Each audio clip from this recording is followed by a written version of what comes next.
The Grapes of Wrath by John Steinbeck, Chapter 22. It was late when Tom Joe drove along a country road looking for the Weed Patch Camp. There were few lights in the countryside.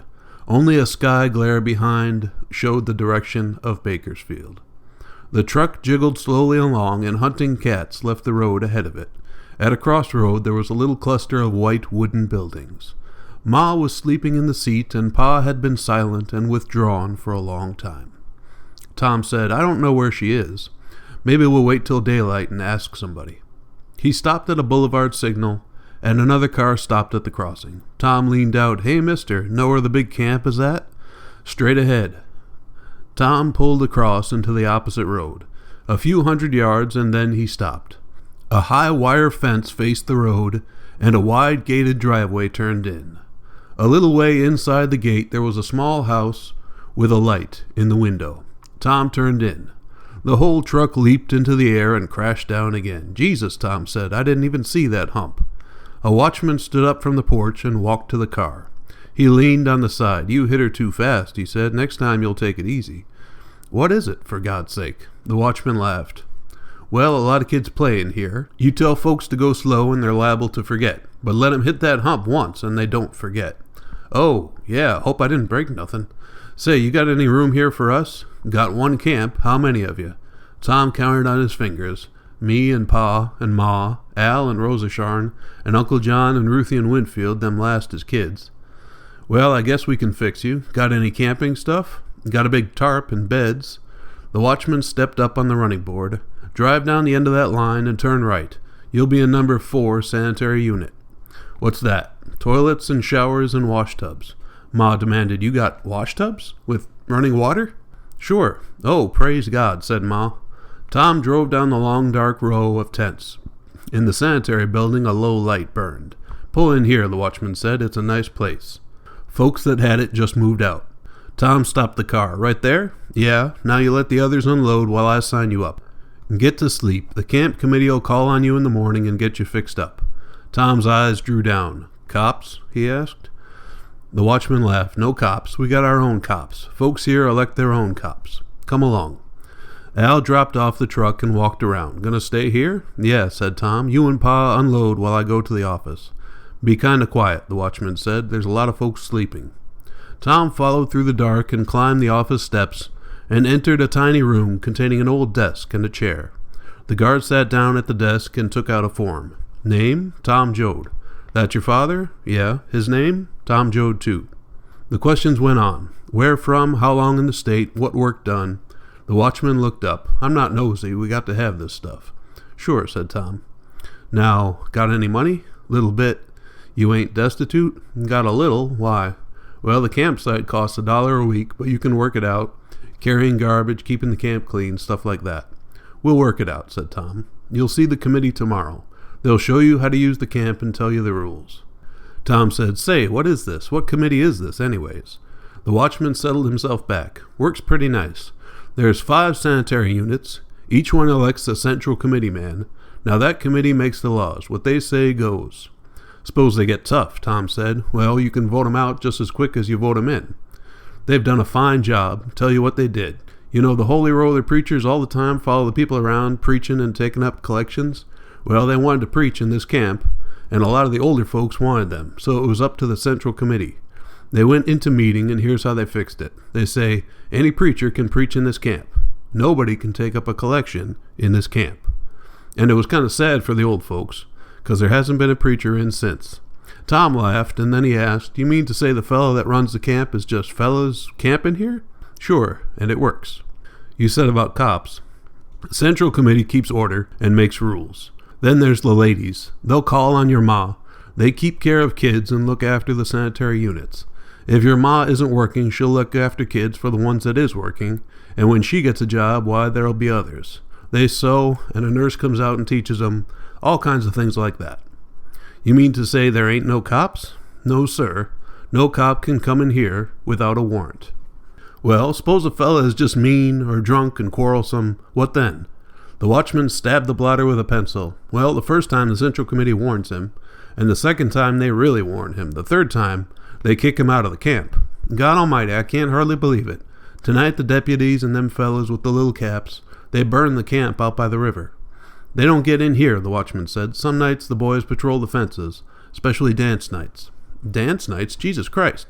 We got the best dances in the county every Saturday night. Well, for Christ's sake, why aren't there more places like this? The watchman looked sullen. You'll have to find that out for yourself. Go get some sleep. Good night, said Tom. Ma's gonna like this place. She ain't been treated decent for a long time. Good night, the watchman said. Get some sleep. This camp wakes up early. Tom walked down the street between the rows of tents. His eyes grew used to the starlight. He saw that the rows were straight and that there was no litter about the tents. The ground of the street had been swept and sprinkled. From the tents came the snores of sleeping people. The whole camp buzzed and snorted. Tom walked slowly. He neared number 4 sanitary unit, and he looked at it curiously, an unpainted building, low and rough. Under a roof, but open at the sides, the rows of wash trays. He saw the Jode truck standing nearby, and went quietly toward it. The tarpaulin was pitched and the camp was quiet. As he drew near, a figure moved from the shadow of the truck and came toward him. Ma said softly, That you, Tom? Yeah, shh, she said. They're all asleep. They was tired out. You ought to be asleep too, Tom said.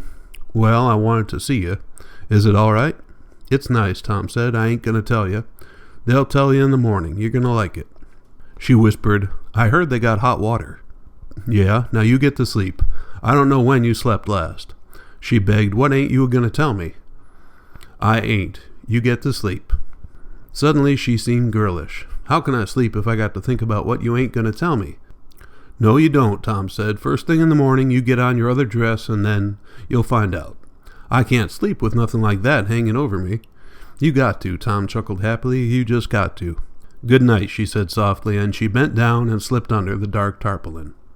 Tom climbed up over the tailboard of the truck. He lay down on his back on the wooden floor, and he pillowed his head on his crossed hands, and his forearms pressed against his ears. The night grew cooler. Tom buttoned his coat over his chest and settled back again. The stars were clear and sharp over his head. It was still dark when he awakened. A small clashing noise brought him up from sleep. Tom listened and heard again the squeak of iron on iron. He moved stiffly and shivered in the morning air. The camp still slept. Tom stood up and looked over the side of the truck. The eastern mountains were blue-black, and as he watched, the light stood up faintly behind them, colored at the mountain rims with a washed red, then growing colder, grayer, darker as it went up overhead, until, at a place near the western horizon, it merged with pure night. Down in the valley the earth was the lavender gray of dawn. The clash of iron sounded again. Tom looked down the line of tents, only a little lighter gray than the ground. Beside a tent he saw a flash of orange fire seeping from the cracks in an old iron stove. Gray smoke spurted up from a stubby smoke pipe.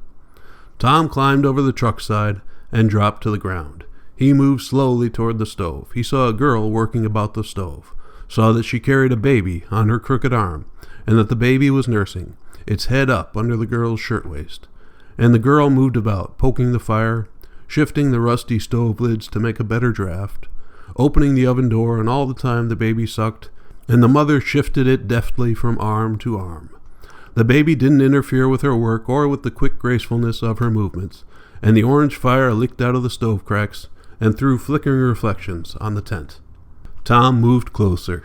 He smelled frying bacon and baking bread. From the east the light grew swiftly. Tom came near to the stove and stretched out his hands to it.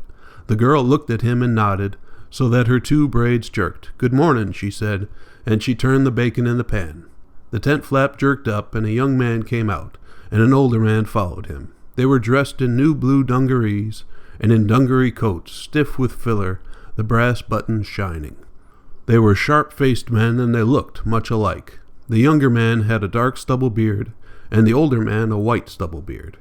Their heads and faces were wet. Their hair dripped, water stood in drops on their stiff beards. Their cheeks shone with dampness. Together they stood looking quietly into the lightening east. They yawned together and watched the light on the hill rims, and then they turned and saw Tom. "Mornin'," the older man said, and his face was neither friendly nor unfriendly. "Mornin'," said Tom. "And mornin'," said the younger man. The water slowly dried on their faces. They came to the stove and warmed their hands at it. The girl kept to her work. Once she set the baby down and tied her braids together and back with a string, and the two braids jerked and swung as she worked. She set tin cups on a big packing box, set tin plates and knives and forks out. Then she scooped bacon from the deep grease and laid it on a tin platter, and the bacon cricked and rustled as it grew crisp.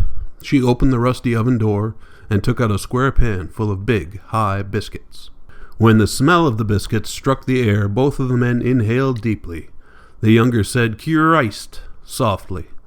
Now the older man said to Tom, "Had your breakfast?" "Well, no, I ain't, but my folks is over there. They ain't up. Need to sleep." "Well, set down with us, then. We got plenty, thank God." "Why, thank you," Tom said. "Smells so darn good I couldn't say no." "Don't ye?" the younger man asked. "Ever smell anything so good in your life?" They marched to the packing box and squatted around it. "Working around here?" the young man asked. "Aim to," said Tom. "We just got in last night. Ain't had no chance to look around." "We had 12 days' work," the young man said. The girl, working by the stove, said they even got new clothes. Both men looked down at their stiff blue clothes, and they smiled a little shyly. The girl set out the platter of bacon and the brown high biscuits, and a bowl of bacon gravy, and a pot of coffee, and then she squatted down by the box too. The baby still nursed, its head up under the girl's shirtwaist. They filled their plates, poured bacon gravy over the biscuits, and sugared their coffee. The older man filled his mouth full, and he chewed and gulped and swallowed. "God Almighty, it's good," he said, and he filled his mouth again. The younger man said, "We've been eating good for 12 days now. Never missed a meal in 12 days, none of us. Working and getting our pay and eating." He fell to again, almost frantically, and refilled his plate. They drank the scalding coffee and threw the grounds to the earth, and filled their cups again. There was color in the light now, a reddish gleam. The father and son stopped eating. They were facing to the east, and their faces were lighted by the dawn. The image of the mountain and the light coming over it were reflected in their eyes. And then they threw the grounds from their cups to the earth, and they stood up together. "Got to get going," the older man said. The younger turned to Tom. "Looky," he said, "we're laying some pipe. If you want to walk over with us, maybe we could get you on." Tom said, "Well, that's mighty nice of you, and I sure thank you for the breakfast." "Glad to have you," the older man said. "We'll try to get you working if you want." "You goddamn right I want," Tom said. "Just wait a minute.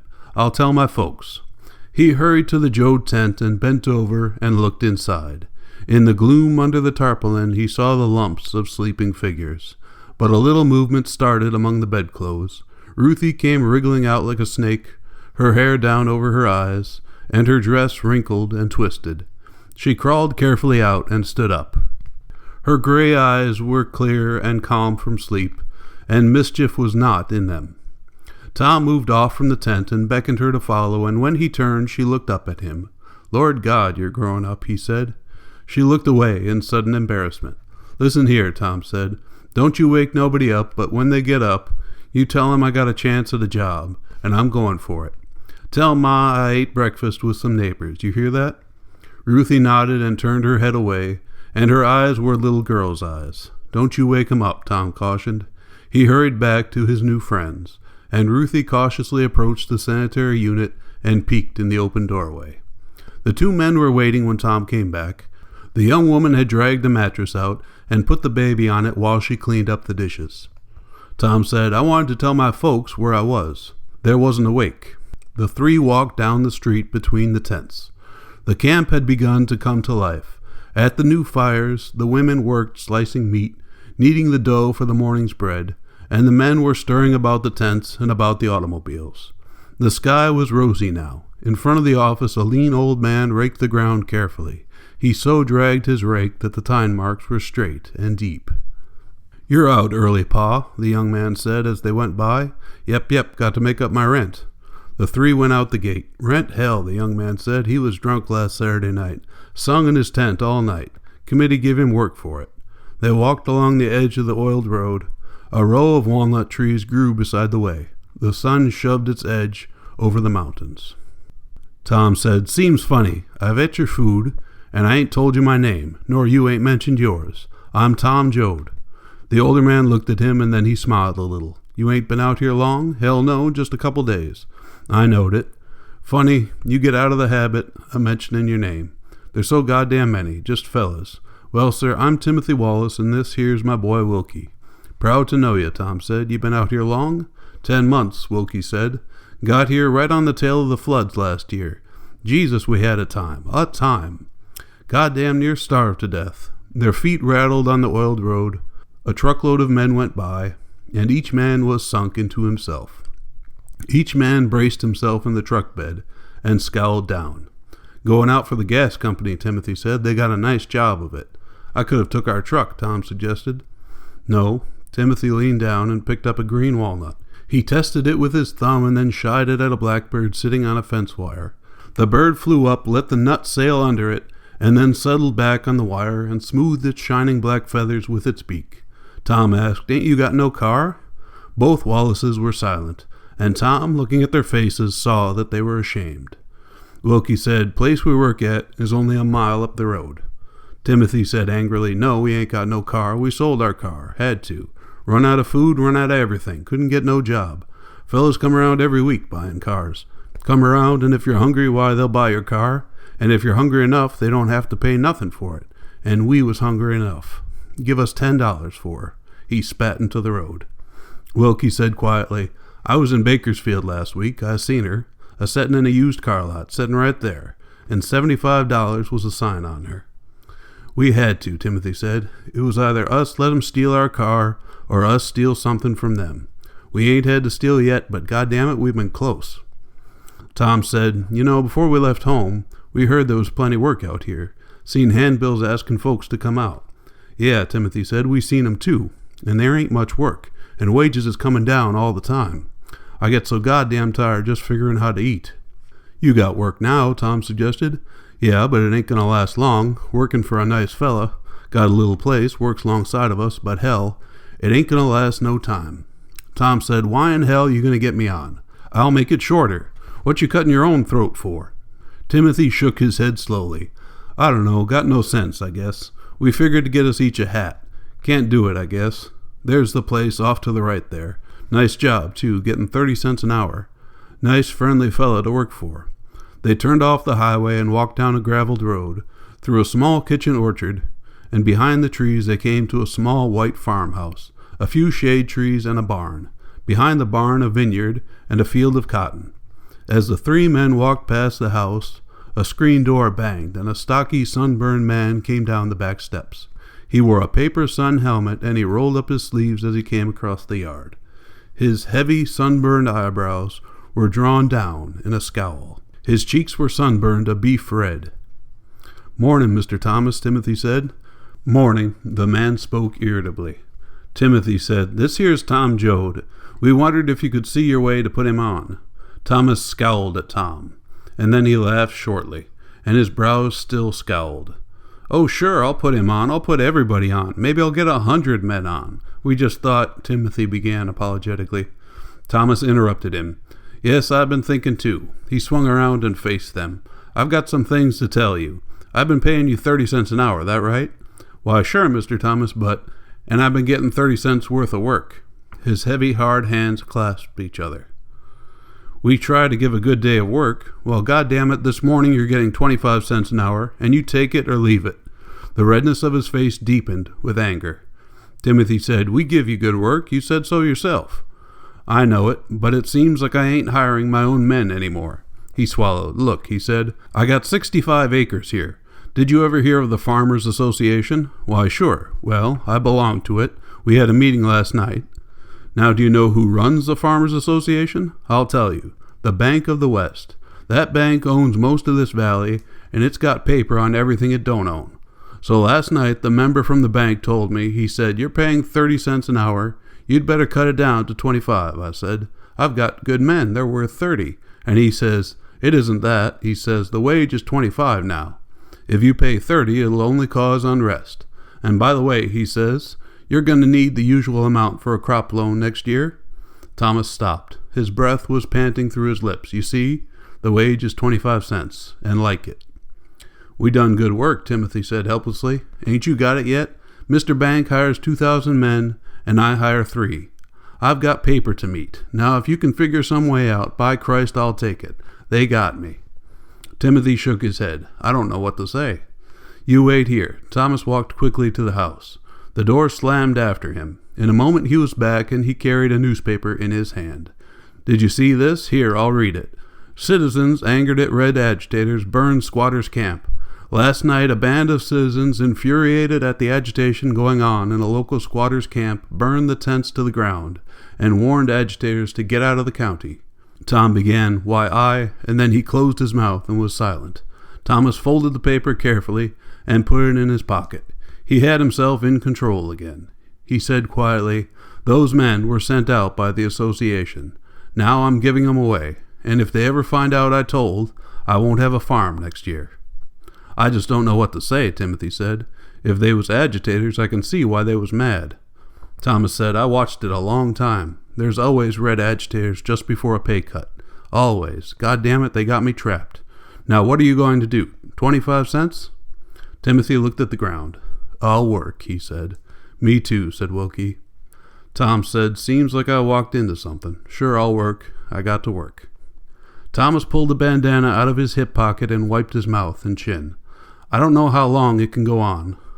I don't know how you men can feed a family on what you get now." "We can while we work," Wilkie said. "It's when we don't get work." Thomas looked at his watch. "Well, let's go out and dig some ditch." "By God," he said, "I'm going to tell you. You fellows live in that government camp, don't you?" Timothy stiffened. "Yes, sir." "And you have dances every Saturday night?" Wilkie smiled. "We sure do." "Well, look out next Saturday night." Suddenly Timothy straightened. He stepped close. "What you mean? I belong to the Central Committee. I got to know." Thomas looked apprehensive. "Don't you ever tell I told." "What is it?" Timothy demanded. "Well, the association don't like the government camps. Can't get a deputy in there. The people make their own laws, I hear, and you can't arrest a man without a warrant. Now, if there was a big fight and maybe shooting, a bunch of deputies could go in and clean out the camp."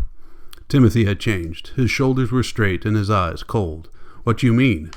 "Don't you ever tell where you heard," Thomas said uneasily. "There's going to be a fight in the camp Saturday night, and there's going to be deputies ready to go in." Tom demanded, "Why, for God's sakes? Those folks ain't bothering nobody." "I'll tell you why," Thomas said. "Those folks in the camp are getting used to being treated like humans. When they go back to the squatters' camps, they'll be hard to handle." He wiped his face again. "Go on out to work now. Jesus, I hope I haven't talked myself out of my farm. But I like you people." Timothy stepped in front of him and put out a hard, lean hand, and Thomas took it. "Nobody won't know who told. We thank you. There won't be no fight." "Go on to work," Thomas said, "and it's 25 cents an hour. We'll take it," Wilkie said, "from you." Thomas walked away toward the house. "I'll be out in a piece," he said. "You men get to work." The screen door slammed behind him. The three men walked out past the little whitewashed barn and along a field edge. They came to a long, narrow ditch with sections of concrete pipe lying beside it. "Here's where we're a-workin'," Wilkie said. His father opened the barn and passed out 2 picks and 3 shovels, and he said to Tom, "Here's your beauty." Tom hefted the pick. "Jumpin' Jesus if she don't feel good." "Wait till about 11 o'clock, Wilkie suggested. "See how good she feels then." They walked to the end of the ditch. Tom took off his coat and dropped it on the dirt pile. He pushed up his cap and stepped into the ditch. Then he spat on his hands. The pick arose into the air and flashed down. Tom grunted softly. The pick rose and fell, and the grunt came at the moment it sank into the ground and loosened the soil. Wilkie said, "Yes, sir, Pa, we got here a first-grade muckstick man. This here boy been married to that there little digger." Tom said, "I put in time." "Yes, sir, I sure did." "Umph." "Put in my years." "Umph." "Kinda like the feel." "Umph." The soil loosened ahead of him. The sun cleared the fruit trees now, and the grape leaves were golden green on the vines. 6 feet along, and Tom stepped aside and wiped his forehead. Wilkie came behind him. The shovel rose and fell, and the dirt flew out to the pile beside the lengthening ditch. "I heard about this here Central Committee," said Tom. "So you're one of them." "Yes, sir," Timothy replied, "and it's a responsibility. All them people. We're doing our best, and the people in the camp doing their best. I wish them big farmers wouldn't plague us so. I wish they wouldn't." Tom climbed back into the ditch, and Wilkie stood aside. Tom said, "How about this fight, oomph, at the dance he told about, oomph? What they want to do that for?" Timothy followed behind Wilkie, and Timothy's shovel beveled the bottom of the ditch and smoothed it ready for the pipe. "Seems like they got to drive us," Timothy said. "They're scared we'll organize, I guess, and maybe they're right. This here camp is an organization. People there look out for themselves. Got the nicest string band in these parts. Got a little charge account in the store for folks that's hungry. $5, you can get that much food and the camp will stand good. We ain't never had no trouble with the law. I guess the big farmers is scared of that. Can't throw us in jail, why it scares 'em. Figure maybe if we can govern ourselves, maybe we'll do other things." Tom stepped clear of the ditch and wiped the sweat out of his eyes. "You hear what that paper said about agitators up north of Bakersfield?" "Sure," said Wilkie, "they do that all the time. While I was there weren't no agitators, what they call Reds. What the hell is these Reds, anyways?" Timothy scraped a little hill level in the bottom of the ditch. The sun made his white bristle beard shine. "There's a lot of fellows want to know what Reds is," he laughed. "One of our boys found out." He patted the piled earth gently with his shovel. "Fella named Hines. Got about 30,000 acres, peaches and grapes, got a cannery and a winery. Well, he's all the time talking about them goddamn Reds. Goddamn Reds is driving the country to ruin, he says, and we got to drive these here red bastards out. Well, they were a young fella just come out west here, and he's listening one day. He kind of scratched his head, and he says, 'Mr. Hines, I ain't been here long. What is these goddamn Reds?' 'Well, sir,' Hines said, 'a Red is any son of a bitch that wants 30 cents an hour when we're paying 25. Well, this young fella, he thinks about her, and he scratches his head, and he says, 'Well, Jesus, Mr. Hines, I ain't a son of a bitch, but if that's what a Red is, why, I want 30 cents an hour. Everybody does. Hell, Mr. Hines, we're all Reds.'" Timothy drove his shovel along the ditch bottom, and the solid earth shone where the shovel cut it. Tom laughed. "Me too, I guess." His pick arced up and drove down, and the earth cracked under it. The sweat rolled down his forehead and down the sides of his nose, and it glistened on his neck. "Damn it," he said, "a pick is a nice tool, oomph, if you don't fight it, oomph. You and the pick, oomph, working together, oomph." In line, the three men worked, and the ditch inched along, and the sun shone hotly down on them in the growing morning. When Tom left her, Ruthie gazed in at the door of the sanitary unit for a while. Her courage was not strong without Winfield to boast for. She put a bare foot in on the concrete floor, and then withdrew it. Down the line, a woman came out of a tent and started a fire in a tin camp stove. Ruthie took a few steps in that direction, but she could not leave. She crept to the entrance of the Joad tent and looked in. On one side, lying on the ground, lay Uncle John, his mouth open and his snores bubbling spittily in his throat. Ma and Pa were covered with a comfort, their heads in, away from the light. Al was on the far side from Uncle John, and his arm was flung over his eyes. Near the front of the tent, Rosa Sharn and Winfield lay, and there was the space where Ruthie had been, beside Winfield. She squatted down and peered in. Her eyes remained on Winfield's towhead, and as she looked, the little boy opened his eyes and stared out at her, and his eyes were solemn. Ruthie put her finger to her lips and beckoned with her other hand. Winfield rolled his eyes over to Rosa Sharn. Her pink-flushed face was near to him, and her mouth was open a little. Winfield carefully loosened the blanket and slipped out. He crept out of the tent cautiously and joined Ruthie. "How long you been up?" he whispered. She led him away with elaborate caution, and when they were safe, she said, "I never been to bed. I was up all night." "You was not," Winfield said. "You're a dirty liar." "All right," she said. "If I'm a liar, I ain't going to tell you nothing that happened. I ain't going to tell you how the fella got killed with a stab knife and how there was a bear come in and took off a little child." "There wasn't no bear," Winfield said uneasily. He brushed up his hair with his fingers, and he pulled down his overalls at the crotch. "All right, there wasn't no bear," she said sarcastically. "And there ain't no white things made out of dish stuff like in the catalogs." Winfield regarded her gravely. He pointed to the sanitary unit. "In there?" he asked. "I'm a dirty liar," Ruthie said. "It ain't going to do me no good to tell stuff to you." "Let's go look," Winfield said. "I already been," Ruthie said. "I already sat on 'em. I even peed in one." "You never neither," said Winfield. They went to the unit building, and that time Ruthie was not afraid. Boldly she led the way into the building. The toilets lined one side of the large room, and each toilet had its compartment with a door in front of it. The porcelain was gleaming white. Hand basins lined another wall, while on the third wall were 4 shower compartments. "There," said Ruthie, "them's the toilets. I seen 'em in the catalog. The children drew near to one of the toilets. Ruthie, in a burst of bravado, boosted her skirt and sat down. "I told you I'd been here," she said, and to prove it, there was a tinkle of water in the bowl. Winfield was embarrassed. His hand twisted the flushing lever. There was a roar of water. Ruthie leaped into the air and jumped away. She and Winfield stood in the middle of the room and looked at the toilet. The hiss of water continued in it. "You done it," Ruthie said. "You went and broke it. I seen you. I never, honest, I never. I seen you," Ruthie said. "You just ain't to be trusted with no nice stuff." Winfield sunk his chin. He looked up at Ruthie and his eyes filled with tears. His chin quivered, and Ruthie was instantly contrite.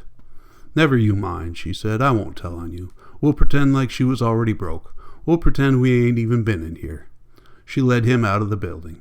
The sun, lipped over the mountain by now, shone on the corrugated iron roofs of the 5 sanitary units, shone on the gray tents and on the swept ground of the streets between the tents, and the camp was waking up. The fires were burning in camp stoves, in the stoves made of kerosene cans and of sheets of metal. The smell of smoke was in the air. Tent flaps were thrown back and people moved about in the streets. In front of the Joe tent, Ma stood looking up and down the street. She saw the children and came over to them. "I was worrying," Ma said. "I didn't know where you was." "We was just looking," Ruthie said. "Well, where's Tom? You seen him?" Ruthie became important. "Yes, ma'am. Tom, he got me up and he told me what to tell you." She paused to let her importance be apparent. "Well, what?" Ma demanded. "He said tell you." She paused again and looked to see that Winfield appreciated her position. Ma raised her hand, the back of it toward Ruthie. "What?" "He got work," said Ruthie quickly. "Went out to work."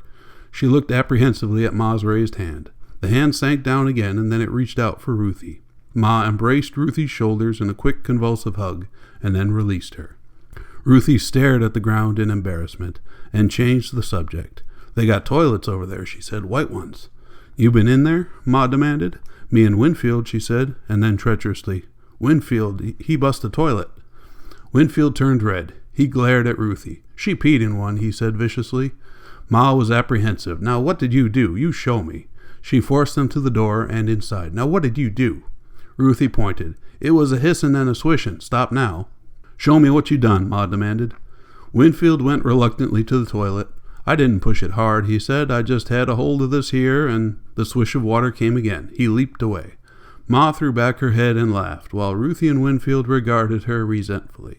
"That's the way she works," Ma said. "I've seen them before. When you finish, you push that." The shame of their ignorance was too great for the children. They went out the door, and they walked down the street to stare at a large family eating breakfast. Ma watched them out of the door, and then she looked about the room. She went to the shower closets and looked in. She walked to the wash basins and ran her finger over the white porcelain. She turned the water on a little and held her finger in the stream, and jerked her hand away when the water became hot. For a moment she regarded the basin, and then, setting the plug, she filled the bowl a little from the hot faucet, a little from the cold, and then she washed her hands in the warm water, and she washed her face. She was brushing water through her hair with her fingers when a step sounded on the concrete floor behind her. Ma swung around. An elderly man stood looking at her with an expression of righteous shock. He said harshly, "How you comin' here?" Ma gulped, and she felt the water dripping from her chin and soaking through her dress. "I didn't know," she said apologetically. "I thought this here was for folks to use." The elderly man frowned on her. "For men folks," he said sternly. He walked to the door and pointed to a sign on it. "Men." "There," he said, "that proves it. Didn't you see that?" "No," Ma said in shame, "I never seen it. Ain't there a place where I can go?" The man's anger departed. "You just come?" he asked more kindly. "Middle of the night," said Ma. "Then you ain't talked to the committee?" "What committee?" "Why, the ladies' committee." "No, I ain't." He said proudly, "The committee'll call on you pretty soon and fix you up. We take care of folks that just come in. Now, if you want a ladies' toilet, you just go on the other side of the building. That side's yours." Ma said uneasily, "You say a ladies' committee coming to my tent?" He nodded his head. "Pretty soon, I guess." "Thank you," said Ma. She hurried out and half ran to the tent. "Pa," she called. "John, get up. You, Al, get up and get washed." Startled, sleepy eyes looked out at her. "All of you," Ma cried. "You get up and get your face washed and comb your hair." Uncle John looked pale and sick. There was a red, bruised place on his chin. Pa demanded, "What's the matter?" "The committee," Ma cried. "There's a committee. A ladies' committee coming to visit." Get up now and get washed. And while we was sleeping and snoring, Tom went out and got work. Get up now." They came sleepily out of the tent. Uncle John staggered a little, and his face was pained. "Get over to that house and wash up," Ma ordered. "We got to get breakfast and be ready for the committee." She went to a little pile of split wood in the camp lot. She started a fire and put up her cooking irons. "Pone," she said to herself, "pone and gravy. That's quick. Got to be quick." She talked on to herself, and Ruthie and Winfield stood by, wondering. The smoke of the morning fires arose all over the camp, and the mutter of talk came from all sides. Rosa Sharn, unkempt and sleepy-eyed, crawled out of the tent. Ma turned from the cornmeal she was measuring in fistfuls. She looked at the girl's wrinkled, dirty dress, at her frizzled, uncombed hair. "You got to clean up," she said briskly. "Go right over and clean up. You got a clean dress. I washed it. Get your hair combed. Get the seeds out of your eyes." Ma was excited. Rosa Sharn said sullenly, "I don't feel good. I wish Connie would come. I don't feel like doing nothing without Connie." Ma turned full around on her. The yellow cornmeal clung to her hands and wrists. "Rosa Sharn," she said sternly, "you get upright. You just been moping enough. There's a ladies' committee comin', and the family ain't going to be frowny when they get here." "But I don't feel good." Ma advanced on her, mealy hands held out. "Git," Ma said. "There's times when how you feel got to be kept to yourself." "I'm going to vomit," Rosa Sharn whined. "Well, go and vomit. Course you're going to vomit. Everybody does. Get it over, and then you clean up, and you wash your legs and put on them shoes of yours." She turned back to her work. "And braid your hair," she said. A frying pan of grease sputtered over the fire, and it splashed and hissed when Ma dropped the pone in with a spoon. She mixed flour with grease in a kettle and added water and salt and stirred the gravy. The coffee began to turn over in the gallon can, and the smell of coffee rose from it. Pa wandered back from the sanitary unit, and Ma looked critically up. Pa said, "You say Tom's got work?" "Yes, sir. Went out 'fore we was awake. Now look in that box and get you some clean overalls and a shirt. And Pa, I'm awful busy. You get in Ruthie and Winfield's ears. There's hot water. Will you do that? Scrounge around in their ears good, and their necks. Get 'em red and shining." "Never seen you so bubbly," Pa said. Ma cried, "This here's the time the family got to get decent. Coming across there wasn't no chance, but now we can. Throw your dirty overalls in the tent and I'll wash 'em out." Pa went inside the tent, and in a moment he came out with pale blue washed overalls and a shirt on, and he led the sad and startled children toward the sanitary unit. Ma called after him, "Scrounge around good in their ears." Uncle John came to the door of the men's side and looked out, and then he went back and sat on the toilet a long time and held his aching head in his hands. Ma had taken up a pan load of brown pone and was dropping spoons of dough in the grease for a second pan when a shadow fell on the ground beside her. She looked over her shoulder. A little man dressed all in white stood behind her, a man with a thin, brown-lined face and merry eyes. He was lean as a picket. His white, clean clothes were frayed at the seams. He smiled at Ma. "Good morning," he said. Ma looked at his white clothes, and her face hardened with suspicion. "Mornin'," she said. "Are you Mrs. Joad?" "Yes." "Well, I'm Jim Raleigh. I'm camp manager. Just dropped by to see if everything's all right. Got everything you need?" Ma studied him suspiciously. "Yes," she said. Raleigh said, "I was asleep when you came last night. Lucky we had a place for you." His voice was warm. Ma said simply, "It's nice, especially them wash tubs. You wait till the women get to washing. Pretty soon now. You never heard such a fuss. Like a meeting. Know what they did yesterday, Mrs. Joad? They had a chorus, singing a hymn tune and rubbing the clothes all in time. That was something to hear, I tell you." The suspicion was going out of Ma's face. "Must have been nice. You're the boss?" "No," he said. "The people here worked me out of a job. They keep the camp clean, they keep order, they do everything. I never saw such people. They're making clothes in the meeting hall, and they're making toys. Never saw such people." Ma looked down at her dirty dress. "We ain't clean yet," she said. "You just can't keep clean traveling." "Don't I know it," he said. He sniffed the air. "Say, is that your coffee smells so good?" Ma smiled. "Does smell nice, don't it? Outside it always smells nice." And she said proudly, "We'd take it in honor if you'd have some breakfast with us." He came to the fire and squatted on his hams, and the last of Ma's resistance went down. "We'd be proud to have you," she said. "We ain't got much that's nice, but you're welcome." The little man grinned at her. "I had my breakfast, but I'd sure like a cup of that coffee. Smells so good." Why, sure. Don't hurry yourself." Ma poured a tin cup of coffee from the gallon can. She said, "We ain't got sugar yet. Maybe we'll get some today. If you need sugar, it won't taste good." "Never use sugar," he said. "Spoils the taste of good coffee." Well, I like a little sugar, said Ma. She looked at him suddenly and closely to see how he had come so close so quickly. She looked for motive on his face and found nothing but friendliness. Then she looked at the frayed seams on his white coat, and she was reassured.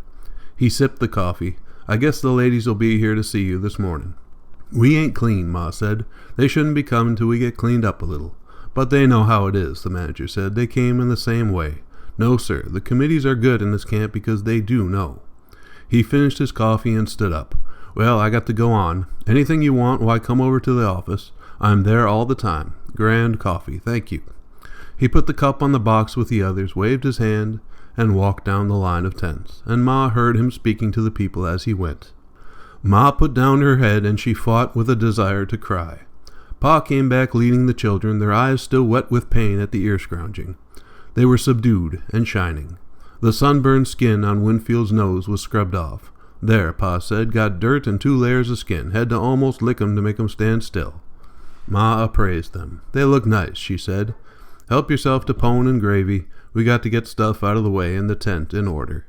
Pa served plates for the children and for himself. Wonder where Tom got work. I don't know. Well, if he can, we can. Al came excitedly to the tent. What a place, he said. He helped himself and poured coffee. Know what a fellow's doing? He's building a house trailer, right over there, back of them tents. Got beds and a stove, everything. Just living her. By God, that's the way to live, right where you stop. That's where you live. Ma said, I'd rather have a little house. Soon's we can, I want a little house.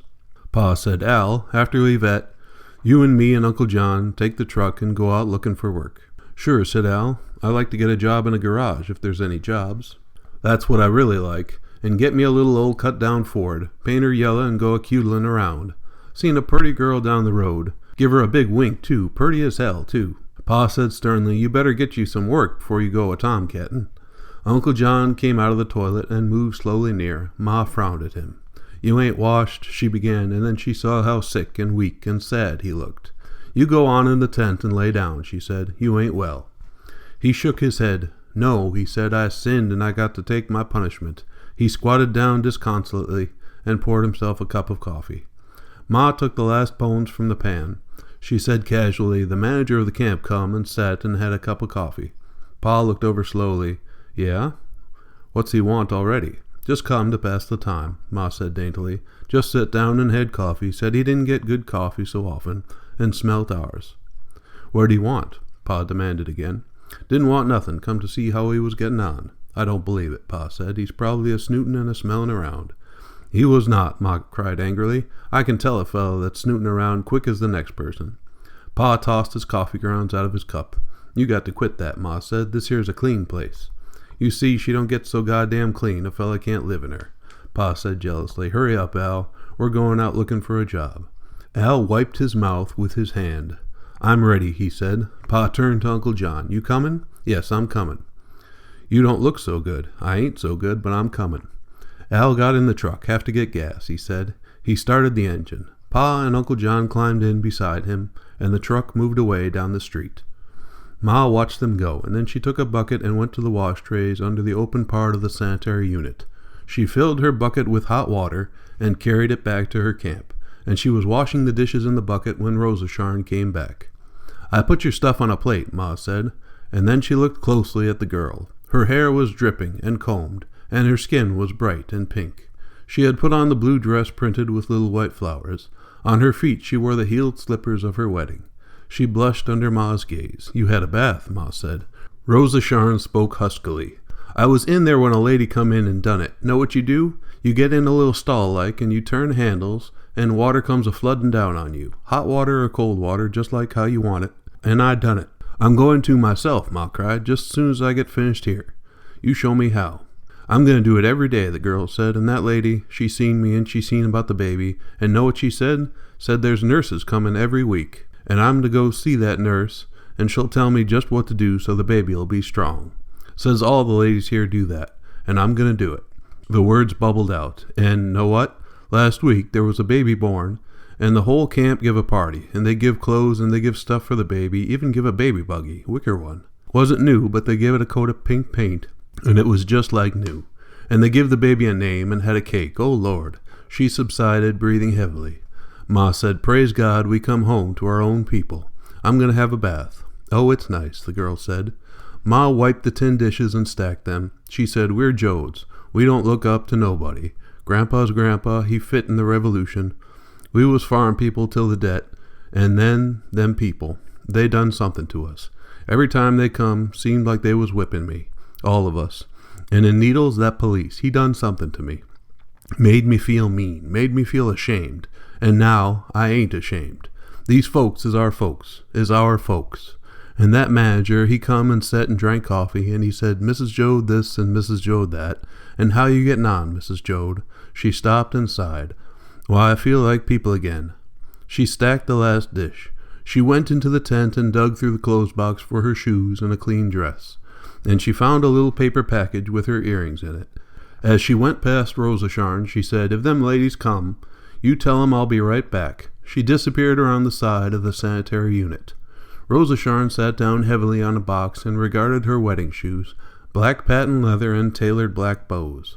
She wiped the toes with her finger and wiped her finger on the inside of her skirt. Leaning down put a pressure on her growing abdomen.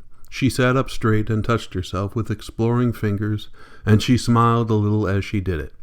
Along the road a stocky woman walked, carrying an apple box of dirty clothes toward the washtubs. Her face was brown with sun, and her eyes were black and intense.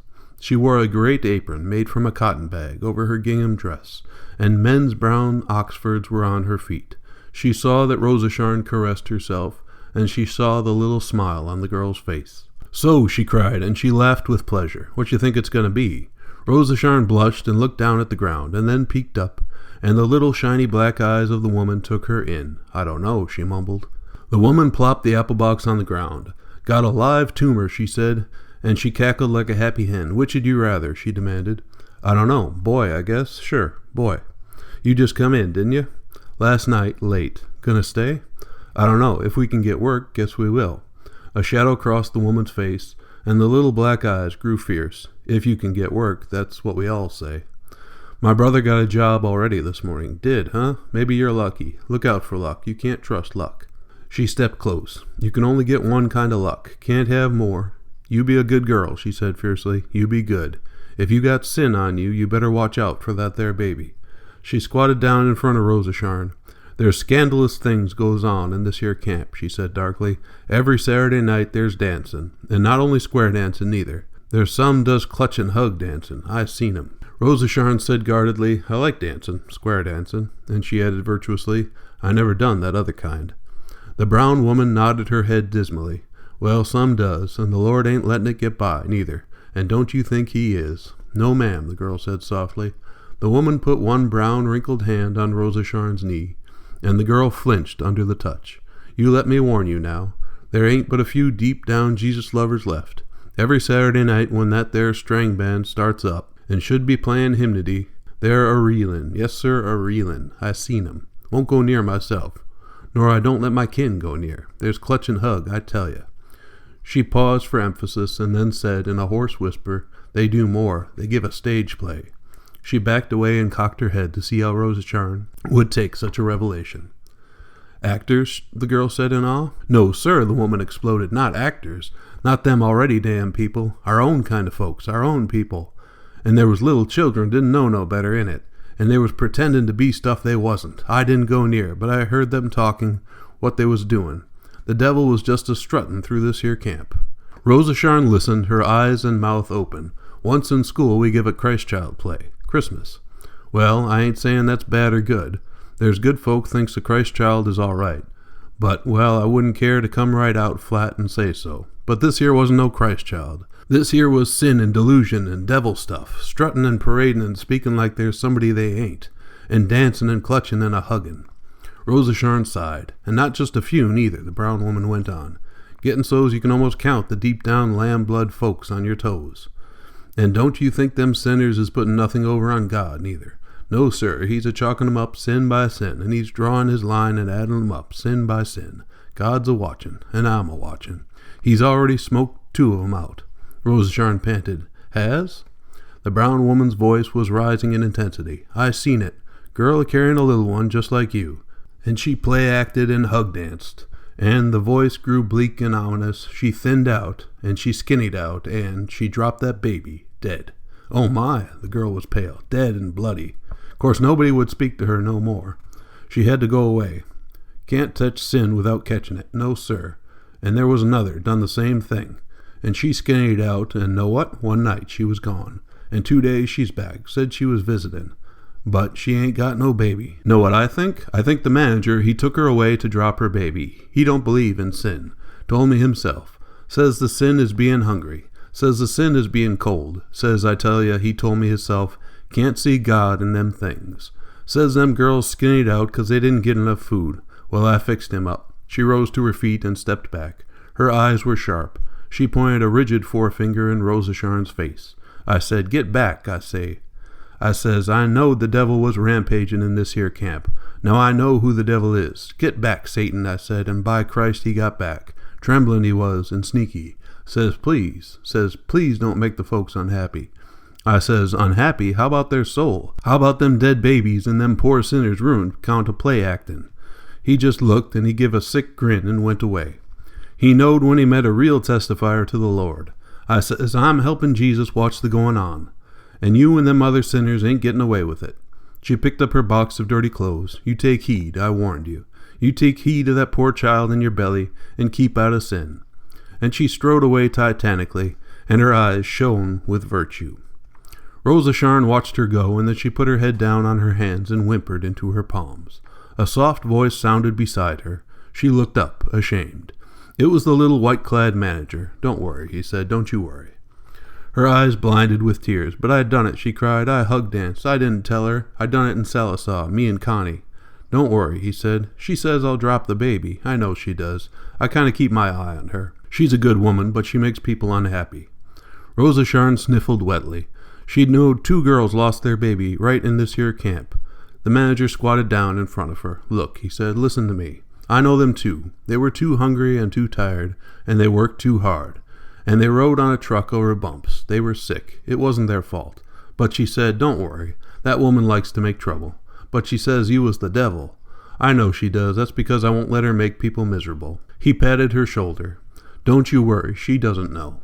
And he walked quickly away. Rosa Sharn looked after him. His lean shoulders jerked as he walked. She was still watching his slight figure when Ma came back, clean and pink, her hair combed and wet, and gathered in a knot. She wore her figured dress and the old cracked shoes, and the little earrings hung in her ears. I done it, she said. I stood in there and let warm water come a-floodin' and a-flowin' down over me. And there was a lady says you can do it every day if you want. And did them ladies' committee come yet? Said the girl. And you just set there and didn't red up the camp none. Ma gathered up the tin dishes as she spoke. We got to get in shape, she said. Come on, stir, get that sack and kind of sweep along the ground. She picked up the equipment, put the pans in their box and the box in the tent. Get them beds neat, she ordered. I tell you, I ain't never felt nothing so nice as that water. Rosa Sharn listlessly followed orders. You think Connie'll be back today? Maybe, maybe not. Can't tell. You sure he knows we're at to come? Sure. Ma, you don't think... They could have killed him when they burned. Not him, Ma said confidently. He can travel when he wants. Jackrabbit quick and fox sneaky. I wished he'd come. He'll come when he comes. Ma, I wished you'd get to work. Well, do you think dancing and play acting is sins, and'll make me drop the baby? Ma stopped her work and put her hands on her hips. Now what you talking about? You ain't done no play acting. Well, some folks here done it. And one girl, she dropped her baby, dead and bloody, like it was a judgment. Ma stared at her. Who told you? Lady that come by. And that little fella in white clothes, he come by and he says that ain't what done it. Ma frowned. Rosa Sharn, she said, you stop picking at yourself. You're just a-teasing yourself up to cry. I don't know what's come at you. Our folks ain't never did that. They took what come to 'em dry-eyed. I bet it's that Connie give you all them notions. He was just too big for his overalls. And she said sternly, Rosa Sharn, you're just one person, and there's a lot of other folks. You get to your proper place. I knowed people built theirself up with sin till they figured they was big mean shucks in the sight of the Lord. But Ma, no, just shut up and get to work. You ain't big enough or mean enough to worry God much. And I'm going to give you the back of my hand if you don't stop this picking at yourself. She swept the ashes into the fire hole and brushed the stones on its edge. She saw the committee coming along the road. Get working, she said. Here's the ladies coming. Get working now so I can be proud." She didn't look again, but she was conscious of the approach of the committee. There could be no doubt that it was the committee. 3 ladies washed, dressed in their best clothes, a lean woman with stringy hair and steel-rimmed glasses, a small, stout lady with curly gray hair and a small, sweet mouth, and a mammoth lady, big of hock and buttock, big of breast, muscled like a dray horse, powerful and sure. And the committee walked down the road with dignity. Ma managed to have her back turned when they arrived. They stopped, wheeled, stood in a line, and the great woman boomed, "Mornin', Miss Jode, ain't it?" Ma whirled around as though she had been caught off guard. "Why, yes. How'd you know my name?" "We're the committee," the big woman said. "Ladies' Committee of Sanitary Unit Number 4. We got your name in the office." Ma flustered. "We ain't in very good shape yet. I'd be proud to have you ladies come and set while I make up some coffee." The plump committee woman said, "Give our names, Jessie. Mention our names to Miss Jode. Jessie's the chair," she explained. Jessie said formally, "Miss Jode, this here's Annie Littlefield and Ella Summers, and I'm Jessie Bullitt." "I'm proud to make your acquaintance," Ma said. "Won't you set down? There ain't nothing to set on yet," she added, "but I'll make up some coffee." "Oh, no," said Annie formally. "Don't put yourself out. We just come to call and see how you was, and try to make you feel at home." Jessie Bullitt said sternly, "Annie, I'll thank you to remember I'm chair." "Oh, sure, but next week I am." "Well, you wait until next week, then. We change every week," she explained to Ma. "Sure you wouldn't like a little coffee?" Ma asked helplessly. "No, thank you." Jessie took charge. "We're going to show you about the sanitary unit first, and then if you want, we'll sign you up in the ladies' club and give you duty. Of course, you don't have to join. Does it cost much?" "Don't cost nothing but work, and when you're knowed, maybe you can be elected to this committee." Annie interrupted. "Jessie here is on the committee for the whole camp. She's a big committee lady." Jessie smiled with pride. "Elected unanimous," she said. "Well, Miss Jode, I guess it's time we told you about how the camp runs." Ma said, "This here's my girl, Rosa Sharn." "How do," they said. "Better come along, too." The huge Jessie spoke, and her manner was full of dignity and kindness, and her speech was rehearsed. "You shouldn't think we're butting into your business, Miss Jode. This here camp got a lot of stuff everybody uses, and we got rules we made ourselves. Now we're going to the unit. That there everybody uses, and everybody got to take care of it." They strolled to the roofed section where the wash trays were, 20 of them. 8 were in use, the women bending over, scrubbing the clothes, and the piles of wrung-out clothes were heaped on the clean concrete floor. "Now you can use these here any time you want," Jessie said. "The only thing is, you got to leave 'em clean." The women who were washing looked up with interest. Jessie said loudly, "This here's Miss Jode and Rosa Sharn come to live." They greeted Ma in a chorus, and Ma made a dumpy little bow at them and said, "Proud to meet you." Jessie led the committee into the toilet and shower room. "I've been here already," Ma said. "I even took a bath." "That's what they're for," Jessie said, "and there's the same rule. You got to leave 'em clean. Every week there's a new committee to swab out once a day. Maybe you'll get on that committee. You got to bring your own soap." "We got to get some soap," Ma said. "We're all out." Jessie's voice became almost reverential. "You ever use this here kind?" she asked, and pointed to the toilets. "Yes, ma'am, right this morning." Jessie sighed. "That's good." Ella Summers said, "Just last week," Jessie interrupted sternly. "Miss Summers, I'll tell." Ella gave ground. "Oh, all right." Jessie said, "Last week, when you was chair, you done it all. I'll thank you to keep out this week." "Well, tell what that lady done," Ella said. "Well," said Jessie, "it ain't this committee's business to go a-blabbin', but I won't pass no names. The lady come in here last week, and she got in here before the committee got to her, and she had her old man's pants in the toilet, and she said, 'It's too low, and it ain't big enough. Bust your back over her,' she says. 'Why couldn't they stick her higher?'"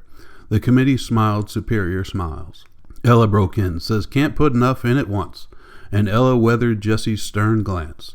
Jessie said, "We got our troubles with toilet paper. Rule says you can't take none away from here."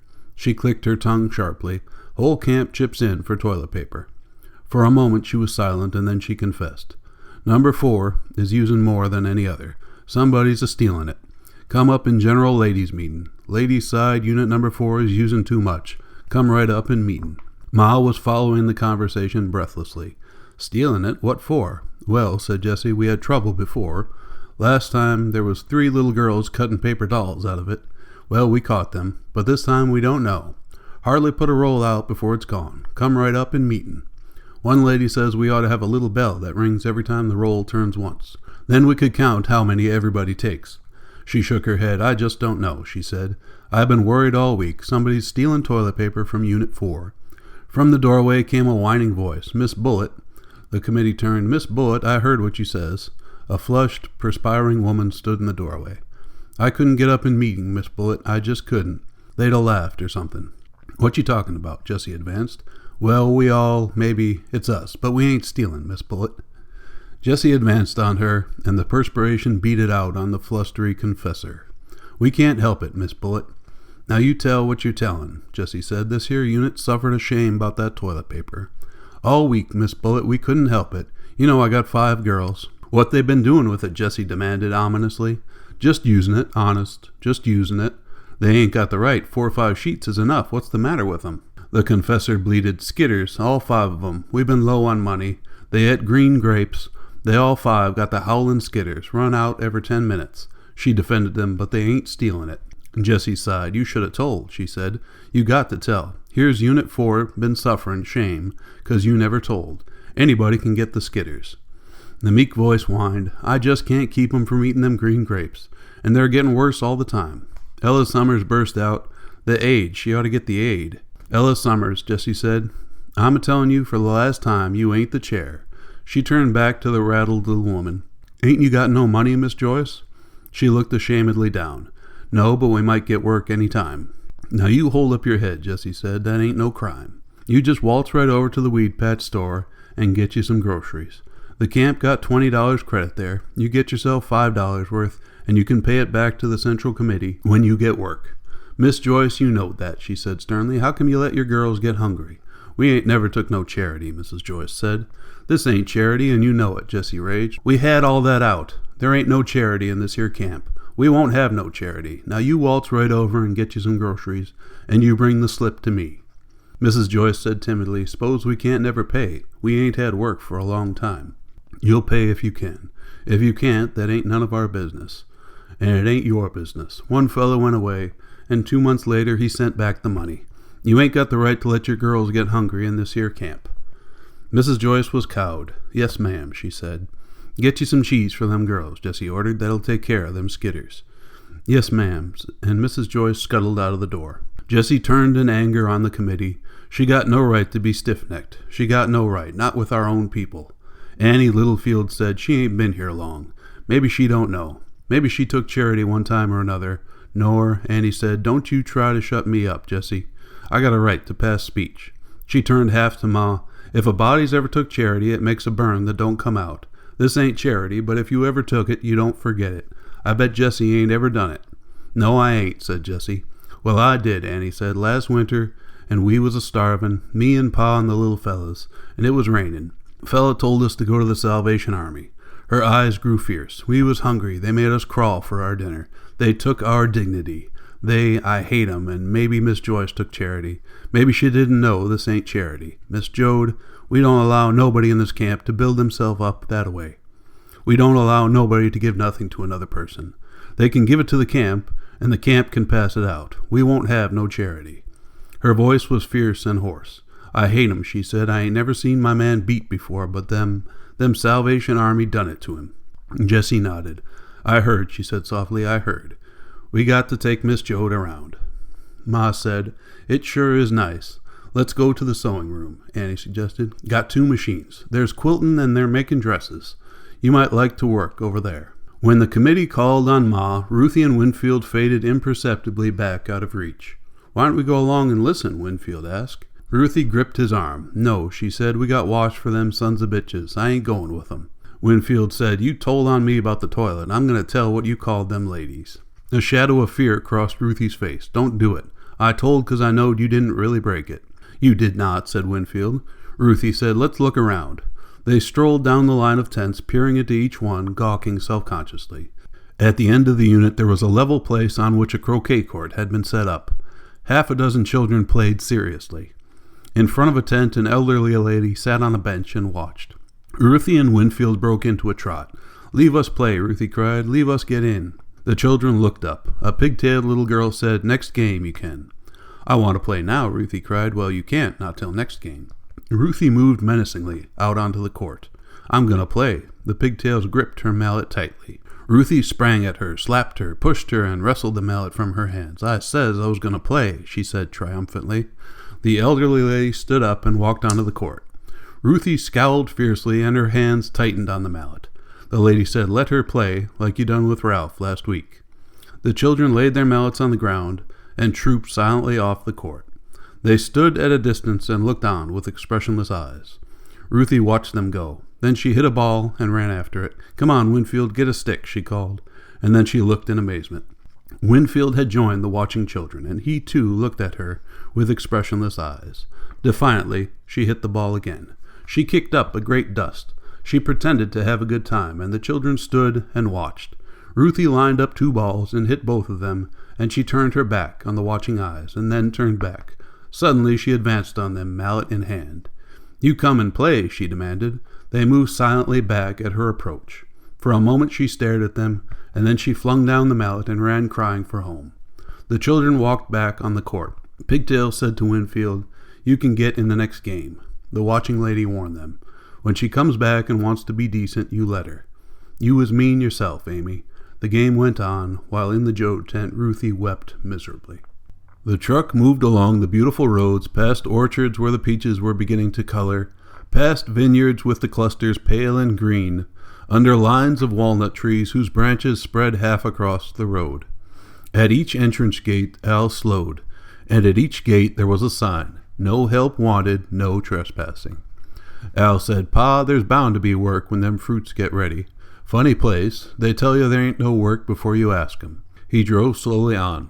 Pa said, "Maybe we could go in anyways and ask if they know where there's any work. Might do that." A man in blue overalls and a blue shirt walked along the edge of the road. Al pulled up beside him. "Hey, mister," Al said, "know where there's any work?" The man stopped and grinned, and his mouth was vacant of front teeth. "No," he said, "do you? I've been walking all week and I can't tree none." "Live in that government camp?" Al asked. "Yeah." "Come on then, get up back and we'll all look." The man climbed over the sideboards and dropped in the bed. Pa said, "I ain't got no hunch we'll find work. Guess we got to look, though. We don't even know where at to look." "Should have talked to the fellows in the camp," Al said. "How you feeling, Uncle John?" "I ache," said Uncle John. "I ache all over, and I got it coming. I ought to go away where I won't bring down punishment on my own folks." Pa put his hand on John's knee. "Look here," he said, "don't you go away. We're dropping folks all the time. Grandpa and Grandma dead, Noah and Connie run out, and the preacher in jail." "I got a hunch we'll see that preacher again," John said. Al fingered the ball on the gear shift lever. "You don't feel good enough to have no hunches," he said. "The hell with it. Let's go back and talk and find out where there's some work. We're just hunting skunks underwater." He stopped the truck and leaned out the window and called back, "Hey, looky, we're going back to the camp and try and see where there's work. There ain't no use burning gas like this." The man leaned over the truck side. "Suits me," he said. "My dogs is wore clean up to the ankle, and I ain't even got a nibble." Al turned around in the middle of the road and headed back. Pa said, "Ma's going to be pretty hurt, especially when Tom got work so easy." "Maybe he never got none," Al said. "Maybe he just went looking, too. I wished I could get work in a garage. I'd learn that stuff quick, and I'd like it." Pa grunted, and they drove back toward the camp in silence. When the committee left, Ma sat down on a box in front of the Joe tent, and she looked helplessly at Rosasharn. "Well," she said, "well, I ain't been so perked up in years. Wasn't them ladies nice?" "I get to work in the nursery," Rosasharn said. "They told me. I can find out all how to do for babies, and then I'll know." Ma nodded in wonder. "Wouldn't it be nice if the men folks all got work?" she asked. "Them a-workin' and a little money comin' in?" Her eyes wandered into space. "Them a-workin' and us a-workin' here, and all them nice people. First thing we get a little ahead, I'd get me a little stove, nice one. They don't cost much. And then we'd get a tent, big enough, and maybe second-hand springs for the beds. And we'd use this here tent just to eat under. And Saturday night we'll go to the dancin'. They says you can invite folks if you want. I wish we had some friends to invite. Maybe the men'll know somebody to invite." Rosasharn peered down the road. "That lady that says I'll lose the baby," she began. "Now you stop that," Ma warned her. Rosasharn said softly, "I seen her. She's a-comin' here, I think." "Yeah, here she comes. Ma, don't let her." Ma turned and looked at the approaching figure. "Howdy," the woman said. "I'm Miss Sandry. 'Lizabeth Sandry. I seen your girl this morning. Howdy do," said Ma. "Are you happy in the Lord?" "Pretty happy," said Ma. "Are you saved?" "I've been saved." Ma's face was closed and waiting. "Well, I'm glad," Lizabeth said. The sinners is awful strong around here. You come to a awful place. There's wickedness all around about. Wicked people, wicked goings on that a lamb-blood Christian just can't hardly stand. There's sinners all around us. Ma colored a little and shut her mouth tightly. Seems to me there's nice people here, she said shortly. Mrs. Sandry's eyes stared. Nice, she cried. You think they're nice when there's dancing and hugging? I tell you, your eternal soul ain't got a chance in this here camp. Went out to a meeting in Weed Patch last night. Know what the preacher says? He says there's wickedness in that camp. He says the poor is trying to be rich, he says. There's dancing and hugging when they should be wailing and moaning in sin. That's what he says. Everybody that ain't here is a black sinner, he says. I tell you, it made a person feel pretty good to hear him. And we knowed we was safe. We ain't danced. Ma's face was red. She stood up slowly and faced Mrs. Sandry. Git, she said, get out now, for I get to be a sinner a-telling you where to go. Get to your wailing and moaning. Mrs. Sandry's mouth dropped open. She stepped back, and then she became fierce. I thought you was Christians. So we are, Ma said. No, you ain't. You're hell-burning sinners, all of you. And I'll mention it in meeting, too. I can see your black soul a-burnin'. I can see that innocent child in that there girl's belly a-burnin'. A low wailing cry escaped from Rosa Sharn's lips. Ma stooped down and picked up a stick of wood. Git, she said coldly, don't you never come back. I seen your kind before. You'd take the little pleasure, wouldn't you? Ma advanced on Mrs. Sandry. For a moment the woman backed away, and then suddenly she threw back her head and howled. Her eyes rolled up, her shoulders and arms flopped loosely at her side, and a string of thick, ropey saliva ran from the corner of her mouth. She howled again and again, long, deep animal howls. Men and women ran up from the other tents, and they stood near, frightened and quiet. Slowly the woman sank to her knees, and the howl sank to a shuddering, bubbling moan. She fell sideways, and her arms and legs twitched. The white eyeballs showed under the open eyelids. A man said softly, the spirit. She got the spirit. Ma stood looking down at the twitching form. The little manager strolled up casually. Trouble? He asked. The crowd parted to let him through. He looked down at the woman. Too bad, he said. Will some of you help get her back to her tent? The silent people shuffled their feet. 2 men bent over and lifted the woman. One held her under the arms and the other took her feet. They carried her away, and the people moved slowly after them. Rosa Sharn went under the tarpaulin and lay down and covered her face with a blanket. The manager looked at Ma, looked down at the stick in her hand. He smiled tiredly. Did you clout her? He asked. Ma continued to stare after the retreating people. She shook her head slowly. No, but I woulda. Twice today she worked my girl up. The manager said, try not to hit her. She isn't well. She just isn't well. And he added softly, I wish she'd go away, and all her family. She brings more trouble on the camp than all the rest together. Ma got herself in hand again. If she comes back, I might hit her. I ain't sure. I won't let her worry my girl no more. Don't worry about it, Mrs. Joad, he said. You won't ever see her again. She works over the newcomers. She won't ever come back. She thinks you're a sinner. Well, I am, said Ma. Sure, everybody is, but not the way she means. She isn't well, Mrs. Joad. Ma looked at him gratefully, and she called, You hear that, Rosa Sharn? She ain't well. She's crazy. But the girl did not raise her head. Ma said, I'm warning you, mister. If she comes back, I ain't to be trusted. I'll hit her. He smiled wryly. I know how you feel, he said, but just try not to. That's all I ask. Just try not to.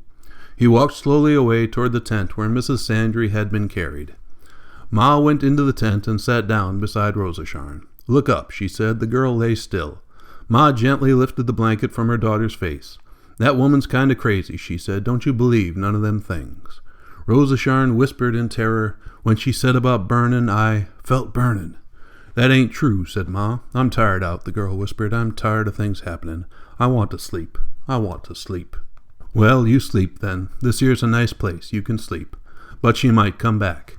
She won't, said Ma. I'm going to set right outside, and I won't let her come back. Rest up now, 'cause you got to get to work in the nursery pretty soon. Ma struggled to her feet and went to sit in the entrance to the tent. She sat on a box and put her elbows on her knees, and her chin in her cupped hands. She saw the movement in the camp, heard the voices of the children, the hammering on an iron rim, but her eyes were staring ahead of her. Pa, coming back along the road, found her there, and he squatted near her. She looked slowly over at him. Get work? She asked. No, he said, ashamed. We looked. Where's Al and John in the truck? Al's fixing something. Had to borrow some tools. Phyllis says Al got the fixer there. Ma said sadly, "This here's a nice place. We could be happy here a while. If we could get work." "Yeah, if you could get work." He felt her sadness and studied her face. "What you moping about? If it's such a nice place, why have you got to mope?" She gazed at him, and she closed her eyes slowly. "Funny, ain't it? All the time we was moving and shoving, I never thought none. And now these here folks been nice to me, been awful nice, and what's the first thing I do? I go right back over the sad things. That night Grandpa died and we buried him, I was all full up of the road, and bumping and moving, and it wasn't so bad. But I come out here and it's worse now. And Grandma and Noah walking away like that, walking away just down the river, them things was part of all. And now they come a-flocking back. Grandma a pauper and buried a pauper. That's sharp now, that's awful sharp. And Noah walking away down the river, he don't know what's there, he just don't know, and we don't know. We ain't never gonna know if he's alive or dead, never gonna know. And Connie sneaking away, I didn't give 'em brain room before, but now they're a-flocking back. And I ought to be glad 'cause we're in a nice place." Pa watched her mouth while she talked. Her eyes were closed. "I can remember how them mountains was, sharp as old teeth beside the river where Noah walked. I can remember how the stubble was on the ground where Grandpa lies. I can remember the chopping block back home with a feather caught on it, all crisscrossed with cuts and black with chicken blood." Pa's voice took on her tone. "I seen the ducks today," he said, "wedgin' south, high up. Seems like they're awful dinky. And I seen the blackbirds settin' on the wires and the doves was on the fences." Ma opened her eyes and looked at him. He went on. "I seen a little whirlwind like a man a-spinning across the field, and the ducks driving on down, wedging on down to the southward." Ma smiled. "Remember," she said, "remember what we'd always say at home? Winter's a-comin' early, we said when the ducks flew. Always said that, and winter come when it was ready to come. But we always said, she's comin' early. I wonder what we meant."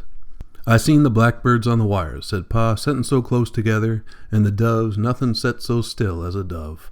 On the fence wires, maybe two, side by side, and this little whirlwind, big as a man, and dancin' off across the field. Always did like the little fellas, big as a man. Wished I wouldn't think how it is home," Ma said. "It ain't our home no more. Wished I'd forget it. And Noah.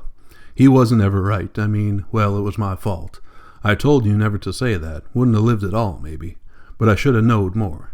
"Now stop," said Ma. "Noah was strange. Maybe he'll have a nice time by the river. Maybe it's better so. We can't do no worryin'. This here is a nice place, and maybe you'll get work right off."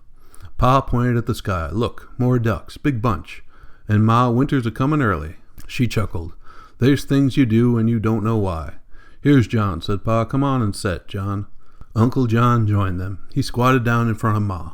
"We didn't get nowheres," he said. "Just run around. Say, Al wants to see you. Says he's got to get a tire. Only one layer of cloth left, he says." Pa stood up. "I hope he can get her cheap. We ain't got much left. Where's Al?" "Down there to the next cross street and turn right. Says gonna blow out and spoil a tube if we don't get a new one." Pa strolled away, and his eyes followed the giant V of ducks down the sky. Uncle John picked a stone from the ground and dropped it from his palm and picked it up again. He did not look at Ma. "There ain't no work," he said. "You didn't look all over it," Ma said. "No, but there's signs out." "Well, Tom must have got work. He ain't been back." Uncle John suggested maybe he went away, like Connie or Noah. Ma glanced sharply at him, and then her eyes softened. "There's things you know," she said. "There's stuff you're sure of. Tom's got work, and he'll come in this evening. That's true." She smiled in satisfaction. "Ain't he a fine boy?" she said. "Ain't he a good boy?" The cars and trucks began to come into the camp, and the men trooped by toward the sanitary unit, and each man carried clean overalls and shirt in his hand. Ma pulled herself together. "John, you go find Pa. Get to the store. I want beans and sugar and a piece of frying meat and carrots, and tell Pa to get something nice. Anything but nice for tonight. Tonight we'll have something nice."